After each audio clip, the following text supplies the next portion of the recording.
We've already seen that the nullable property allows indicating that the value of an attribute that is a foreign key can be left unspecified, or unassigned, so that in this case, GeneXus does not trigger the corresponding referential integrity checks.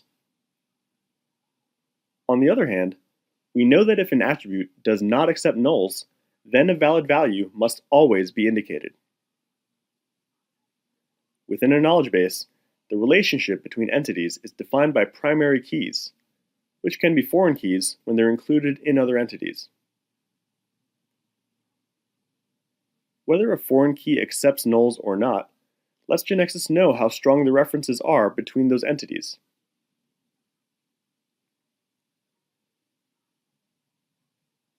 For example, consider the country and attraction transactions as shown below. Based on this transaction design, GeneXus will create the country and country-city tables that we're looking at. We know that in the case of the attraction transaction, the attribute pair country ID, city ID make up a compound foreign key.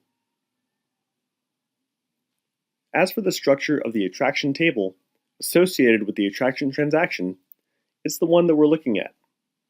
In addition, GeneXus will also automatically create the following indexes: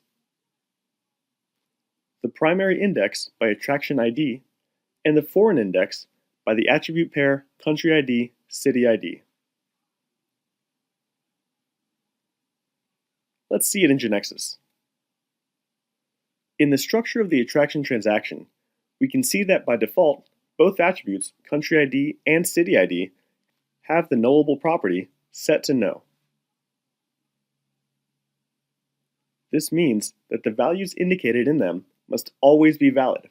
In other words, the value pair must exist in the country-city table as a primary key.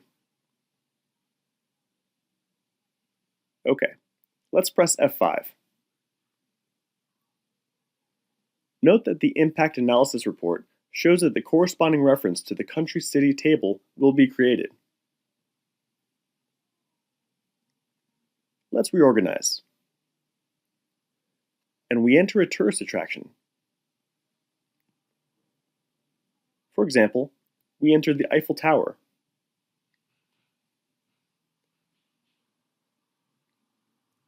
And select the country France, but we don't enter a city ID, and the corresponding error message is displayed.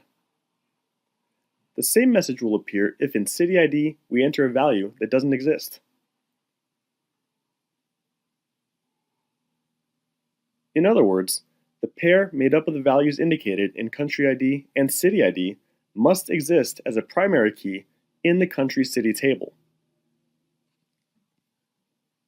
Let's return to GeneXus. What will happen if, for example, in the structure of the attraction transaction, we indicate that the city ID attribute accepts nulls?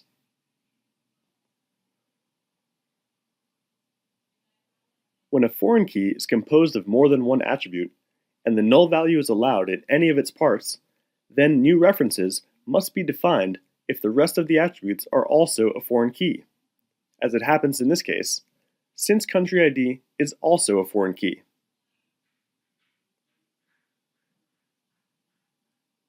So, if in the attraction transaction we indicate that the city ID attribute accepts nulls, it will imply that GeneXus will not make the corresponding referential integrity checks on the country-city table when the value of this attribute is not indicated.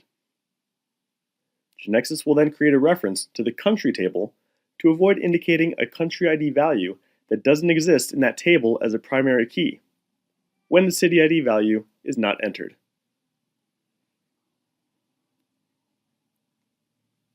Let's return to GeneXus and check this behavior at runtime.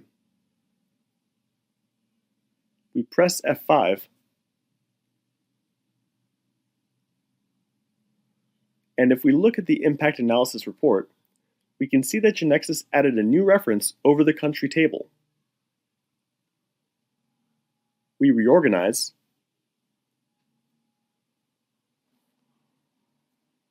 and we'll try to enter the Eiffel Tower again, but indicating only a valid value in country ID and leaving city ID blank.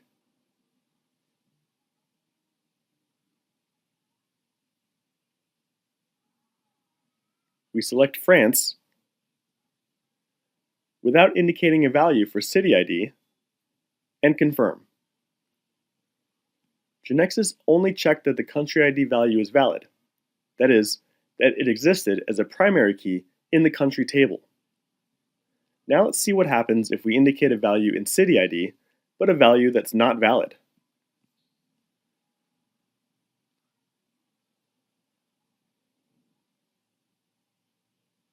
When an invalid value is entered in city ID, GeneXus displays the corresponding error message.